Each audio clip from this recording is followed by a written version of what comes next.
योगी राम सूरत कुमार, योगी राम सूरत कुमार, योगी राम सूरत कुमार, जय गुरु राया. குரு வாழ்க, குருவே துணை. இன்றைக்கி நம்ம சத்சங்கத்துக்கு நம்ம பகவான் கொடுத்த தலைப்பு குரு வருள் நிழல். எவ்வளோ அழகான தலைப்பை நம்ம பகவான் கொடுத்துருக்காரு பாருங்கள். குருவருள் நிழல். முதல்ல நம்ம இதில் குருன்னா யார் அப்படிங்கிற இடத்த பார்ப்போம். குரு அப்படிங்கிறவங்க நம்ம பொதுவாக பாட புத்தகத்தில் இதிலெல்லாம் பார்த்துருக்கப்ப மாதா பிதா குரு தெய்வம் பார்க்குறோம். குருங்கிறவங்கள ஒரு ஆசான் ஸ்தானத்தில் ஒரு ஆசிரியராக, ஒரு கல்வியறிவை கற்றுக் கொடுப்பவராக அந்த மாதிரி இடத்துலையும் பார்த்துருக்கோம்.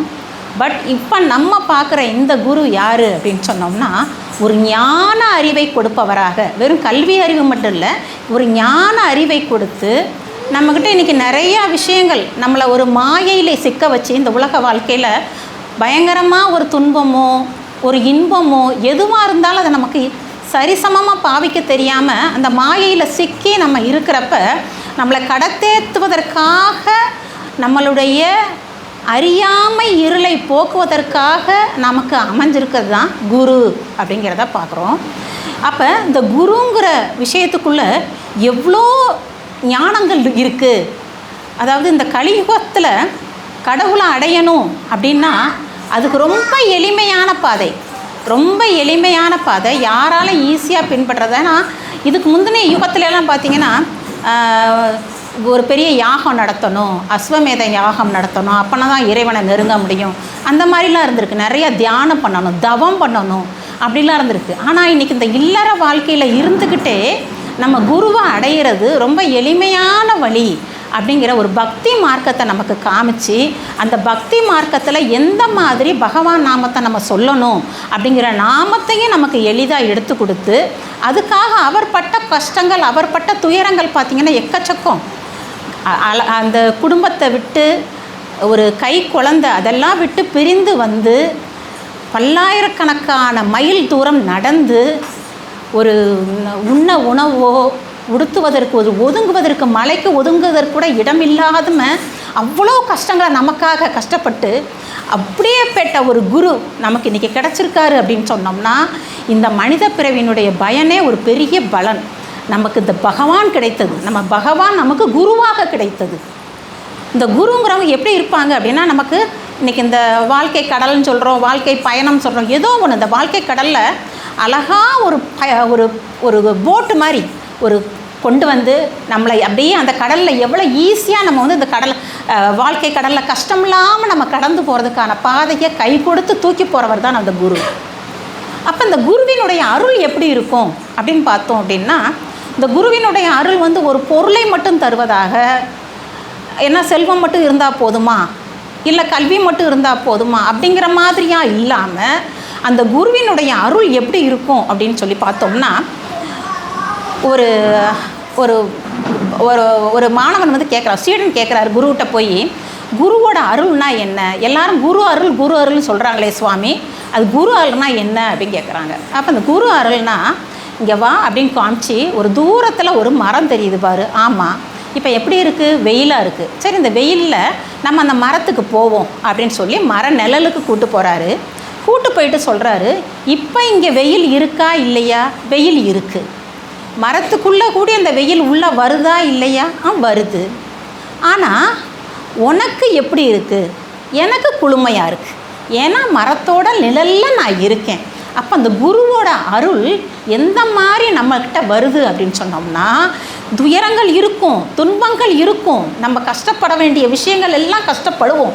ஆனாலும் அந்த கஷ்டத்துலேயும் அதை அனுபவிப்பதற்கு உரிய ஒரு தைரியத்தை, ஒரு திடத்தை நமக்கு கொடுத்து, அழகாக அந்த கஷ்டத்துலேருந்து கஷ்டமே தெரியாத மாதிரி, அந்த துன்பம் நம்மை நெருங்கினாலும் அந்த துன்பத்தில் உள்ள அந்த துயரங்களை நம்ம எப்படி ஈஸியாக கடந்து போகிறது அப்படிங்கிற ஒரு அருளை அந்த நாமத்தை சொல்வதன் மூலமாக எளிதாக நான் குருவினுடைய அருளை நம்ம கிடைக்க முடியும் அப்படின்னு சொல்கிறாங்க. இதில் ஜனாபாயின்னு சொல்லிட்டு ஒரு அம்மா பண்டரிபுரத்தில் ஜனாபாய் அம்மா எப்படி இருப்பாங்க அப்படின்னா இனியாரமும் நாமம். அதாவது அவங்க அம்மா அப்பா பிறந்த உடனே அவங்கள வந்து கோவிலில் விட்டுட்டு போயிடுறாங்க. பக்த ஜனாபாயோடைய அம்மா நல்லா பாட்டு பாடுவாங்களாம். ஆனால் கோவிலுக்குள்ளேயே இருப்பாங்களாம். கோவிலுக்குள்ளே மாடுகள் நிறையா இருக்குமா. அந்த மாட்டு சாணங்களை எல்லாம் வரட்டியாக தட்டுவது, அந்த வரட்டியை வேள்விகளுக்கு பயன்படுத்துவது, அந்த மாதிரி கோவில் பணிகளை செஞ்சுக்கிட்டே இந்த ஜனாபாய் அம்மா இருந்திருக்காங்க. ஆனால் எப்போ பார்த்தாலும் வாயில் பகவானுடைய நாமம். அந்த பகவானுடைய நாமத்துக்கு சொல்லிக்கிட்டே அந்த வரட்டியை தட்டுவாங்களாம். அந்த வரட்டியை பிச்சு அந்த வேள்வியில் போடுறப்ப அந்த வரட்டி சொல்லுமா பகவானுடைய நாமத்தை. அப்போ எவ்வேற்பட்ட மாதிரி சொல்லியிருப்பாங்கன்னு பாருங்கள். அந்த அளவு பாட்டு பாடுவாங்களாம், நாமம் சொல்லுவாங்களாம். அப்போ நாமதேவர் ஒரு தடவை போகிறாரு பண்டரிபுரத்தில். பார்க்குறப்ப இவங்களை பார்த்த உடனே இந்த பொண்ணுக்கு ஏதாவது ஒரு உதவி செய்யணும், நம்ம தாய் தந்தை இல்லாமல் கோவில்லையே இருக்கேன், நீ என் வீட்டுக்கு வந்துடுறியாம்மா அப்படின்னு சொல்லி நாமதேவர் பண்டரிபுரத்தில் ஜனாபாயை கூட்டு வீட்டுக்குள்ளே போகிறாங்க. அங்கே போனீங்கன்னா நாமதேவருடைய மனைவி என்ன செய்கிறாங்க, சில வேலைகளை வாங்குறதுக்கு எளிதாக இந்த பெண்ணை பயன்படுத்திக்கலான்னு சொல்லிட்டு வேலை கொடுக்குறாங்க. அப்போ அங்கே பண்டரிபுரத்தில் விட்டலா நம்ம கிருஷ்ண பகவானுக்கு என்னடா அது ஜனாபாயோட பாட்டையே நம்ம கேட்கலையே அப்படின்னு சொல்லிட்டு, ஆனால் நாம மட்டும் ஒழிச்சுக்கிட்டே இருக்குது, பாட்டு கேட்கலையே அப்படின்னா இவங்க நாமதேவருடைய வீட்டில் இருக்காங்கன்னு தெரிஞ்சுட்டு நேர விட்டல் என்ன பண்ணாராம், நாமதேவருடைய வீட்டுக்கே வந்தாராம். வந்தால் அங்கே வந்து கோதுமையெல்லாம் அரைக்கிறதுக்காக மாவரைக்கிற மிஷினில் போட்டு இந்த கல் இருக்கும் பார்த்திங்களா, அந்த கல்லில் சுற்றிக்கிட்டு இருக்காங்க. ஆனால் சொல்லிக்கிட்டே இருக்காங்க, நாமத்தை சொல்லிக்கிட்டே சுற்றிக்கிட்டு இருக்காங்க. வேகமாக வந்து விட்டல் வந்து எதுக்கு உட்காந்துட்டு, எங்கே போயிட்ட ஜனாபாய், இறைவன் வருவான், பகவானுடைய நாமத்தை சொன்னால் குருவின் அருவால் இறைவனுடைய அருள் அழகாக கிடைக்கும் அப்படிங்கிறதுக்கு மிகப்பெரிய எடுத்துக்காட்டு. எனக்கு எங்கள் பாடலே எனக்கு கேட்கல, உன்னுடைய பாட்டை கேட்கணும் ஓடோடி வந்திருக்கேன். இங்கே ஒரு அம்மா இருக்காங்க, அந்த அம்மா உன்னைய பார்த்தா துரத்தி போடுவாங்க, நீ பாட்டுக்கு பாட்டு பாட சொல்கிறியே, இந்த வேலையெல்லாம் யார் பார்ப்பா, நான் பார்க்குறேன் உனக்கு. இறைவனே வந்து நம்ம சிஷ்யர்களுக்காக பணி செய்ய கடமைப்பட்டவர்களாக வந்து அவ்வளோ அழகாக அந்த மாவெல்லாம் திரிச்சு கொடுக்குறாரு. இவங்க பாடிக்கிட்டே இருக்காங்களாம். அப்படி நடந்திருக்கு. இதே போல் இன்னொரு எடுத்துக்காட்டு பார்த்திங்கன்னா திருமங்கை ஆழ்வார்ட்ட அவருடைய மாணவன் கேட்குறாரு, சாமி எல்லாரும் நாமம் சொல்கிறதுன்னு சொல்கிறாங்க, நாமம் சொல்கிறதுனா என்ன, இந்த நாமத்தை எப்படித்தான் சொல்கிறது அப்படின்னு சொல்லி திருமங்கை ஆழ்வார்ட்ட கேட்குறாங்க. அப்போ திருமங்கை ஆழ்வார் சொல்கிறாரு, நீ கோவிலுக்கெல்லாம் போயிருக்கியா? நல்லா போயிருக்கேன் சாமி. அங்கே சாமியை தூக்கிட்டு வருவாங்க பார்த்துருக்கீங்களா? ஆமாம், தோளில் வச்சு தூக்கிட்டு வருவாங்க. அந்த தோளில் வச்சு தூக்கிட்டு வர்ற ஆளுகளுக்கு நீ பகவானை ரெகுலராக தூக்கிட்டு வந்தால் கூட அவங்க தோலை அந்த இடத்துல தொட்டு பார்த்தேன்னா அப்படி காய்ச்சி போயிருக்கும். அந்த பகவானை தோளில் தொட்டு தூக்கி அந்த அப்படி காய்ச்சி போய் இருக்குமா. அந்த காய்ச்சி போயிருந்தது இருந்தால் கூட அடுத்து பகவானை தூக்கணும் அப்படின்னு சொல்லிட்டு வேகமாக போய் தோளில் தூக்கி வச்சுக்குவாங்களாம். அப்போ இதுபோல் நாமம் சொல்லணும். எப்படி நாக்கில் புண்ணு வந்தால் கூட பரவாயில்லன்னு எண்ணியாரமும் நாமம், எது செஞ்சாலும் நாமம், தூங்குனாலும் நாமம், நம்மளுடைய நாமம் நம்மளுடைய இரத்தத்தில் கலந்து, உணர்வில் கலந்து, நம்ம உறவுகளில் கலந்து, எல்லா பக்கமும் திக்கு தசை தெரியாமல் நாம சங்கீர்த்தனங்கிறது அதிகமாக நம்ம எப்போ பார்த்தாலும் நாமம் சொல்கிறோனுங்கிறதுக்கு நிறையா எடுத்துக்காட்டுகள் வந்து இன்றைக்கி வந்து பகவான் வந்து நமக்கு நிறையா தான் கொடுத்துருக்காரு. அப்போ இந்த இறைவனுடைய அருளில் நிழலில் தங்குவது, அந்த இறைவன் அருளுடைய இந்த நம்ம பகவானுடைய நாமத்தை சொன்னோம்னாவே இறைவன் அருள்ங்கிறதுக்குள்ளே நம்ம வந்து போயிடுறோம். அந்த இறைவனுடைய அருள் குருவருவால் கிடைக்கிற அந்த அருளை நல்லா அனுபவிப்பது எப்போன்னு சொன்னோம்னா அந்த நிழலான சொர்க்கத்தில் இருக்கிறப்ப தான் நமக்கு வந்து அதை அனுபவிக்க முடியும். ஒரு அப்பாவும் பையனும் ரோட்டில் நடந்து போய்கிட்டே இருக்காங்க. ரொம்ப வெயில். உடனே அந்த பையன் சொல்கிறான், அப்பா என்னால் நடக்கவே முடியலப்பா. நம்ம சொல்லுவோம் பார்த்திங்களா, பகவானே இதுக்கு மேலே என்னால் தாங்க முடியல, போதும் பகவானே அப்படின்னு சொல்கிற மாதிரி இந்த பையன் சொல்கிறான், அப்பா என்னால் தாங்க முடியல, ரொம்ப கால் சுடுது, என்னால் நடக்கவே முடியலப்பா. அப்பா சரி மகன் தானே, நம்ம என்ன செய்வோம், உடனே நம்ம தூக்கிக்குவோம். எவ்வளோ பெரிய பையனாக இருந்தாலும் சரி, எவ்வளோ பெரிய விஷயமா இருந்தாலும் நம்ம தூக்கிட்டு நடக்கிறாப்புல. கொஞ்சம் தூரம் நடந்தவுடனே அந்த பையன் கேட்குறான், அப்பா இப்போ நான் நடக்கிறேனா? பையன் நடக்கிறானா? இல்லை, அப்பா சுமக்கிறார். இதே போலத்தான் இறைவனுடைய நிழலில் நாம் நம் நஷ்ட துயரங்கள் துன்பங்கள் எல்லாத்தையும் நாம் சுமக்கலை. ஒரு ஸ்டேஜில் என்ன செஞ்சிட்டோம், என்னால் முடியலை, என்னால் தாங்கலை, அப்போ பகவானே வந்து நமக்காக சுமக்கிறார். அதுதான் அந்த நிழல். அவர் சுமக்கின்ற பொழுது நம்மளுடைய பளு, அந்த அந்த பாரம் அப்படி எளிதாகிறது. பாரம் இருக்குது, ஆனால் நமக்கு எளிதாக இருக்கிறது. இந்த மாதிரி குருவினுடைய அருள் நிழல் நமக்கு கிடைக்கணும் அப்படின்னா நமக்கு அதுக்கு எப்படி இருக்கணும் வாழ்க்கையில் அப்படின்னு சொன்னோம்னா, உண்மையானவர்களாக, அன்புள்ளம் கொண்டவர்களாக, பணி உள்ளம் கொண்டவர்களாக, எந்த இதை பார்த்தாலும் இரக்கம் காட்டுபவர்களாக, அதாவது இரக்கம்ங்கிறது சேவை மனப்பான்மை கூட வச்சுக்கலாம், ஒரு சேவை செய்கின்ற ஒரு பாங்கோட, கடைசியாக சரணாகதி தன்மையோடு இருந்தால் இந்த இறைவனுடைய அருளில் அழகாக நம் நிழலாக தங்கிக்கலாம். போய் உண்மையாக இருத்தல், எந்த விஷயமா இருந்தாலும் சரி, இதனால் கழுத்துக்கு என்ன வந்தாலும் பரவாயில்ல, இது உண்மையோடு தான் இருப்பேன், உண்மைத்தன்மையோடு தான் இருப்பேன், எந்த நேரத்தில் அந்த உண்மையை விட்டு விலக மாட்டேன், எதற்காகவும் பொய் சொல்வதோ புறம் சொல்லுவதோ தேவையில்லை, யாரை பற்றியும் பேசாமல் எப்பயுமே இந்த நாக்கு, அதனால தான் நாக்கு நரம்பில்லாமல் இருக்குது, சுழண்டுக்கிட்டே இருக்குமா. இது நம்மளை வந்து அந்த மாயை என்ன பண்ணணும்னா, எங்கிட்டாவது ஒரு இதில் ஈடுபடுத்தி நான் எதையாவது அது தேவையில்லாமல் பேசிட மாட்டோமா, இது தேவையில்லாமல் பேசிட மாட்டோமா, வேண்டாம். உண்மையான விஷயங்களில் மட்டும் நாட்டம், அன்புள்ளம் கொண்டவர்களாக, எப்பேற்பட்ட விஷயமாக இருந்தாலும் சரி, அவங்க யாராக இருந்தாலும் சரி, என்ன விஷயம் தீங்காக நினைத்தாக இருந்தாலும் கூட சரி, அவங்கக்கிட்ட எந்த மாதிரி இருக்கணும் அப்படின்னா நம்ம அன்புள்ளம் கொண்டவர்களாக. இது பகவானுடைய எண்ணம், பகவானுடைய விருப்பம். பகவான் சொல்கிறாரு, நான் அந்த மாதிரி தேசாந்திரமாக அலைந்து கொண்டிருந்த பொழுது உணவுக்காக ஒரு வீட்டில் நிற்கிறேன். அப்போ அந்த உணவுக்காக நான் நிற்கிறப்ப அந்த வீட்டில் இருக்கிற நாயை கலட்டி விட்டுட்டாங்க. அப்போ என் பசிக்காக நான் போய் நின்னேன், ஆனால் நான் நாயோட பசிக்கு இரையாகிட்டேன். இது தந்தையின் செயல். எப்பேற்பட்ட பணிவு பாருங்கள், எப்பேற்பட்ட அன்புள்ளம் இருந்தால் தனக்கு வந்த துயரத்தை கூட பகவான் கொடுத்துருக்கார். இதுவும் நன்றி. அதை அந்த நன்றி இல்லத்தோடு ஏற்றுக்கணும். எது நடந்தாலும் இது எனக்கு இது கிடச்சிருக்கு, பகவானே நன்றி, பகவானே நன்றி. ஒரு கல் தடுக்குச்சா, பகவானே நன்றி, ஏதோ ஒன்றுலேருந்து என்னை காப்பாற்ற போகிறார்.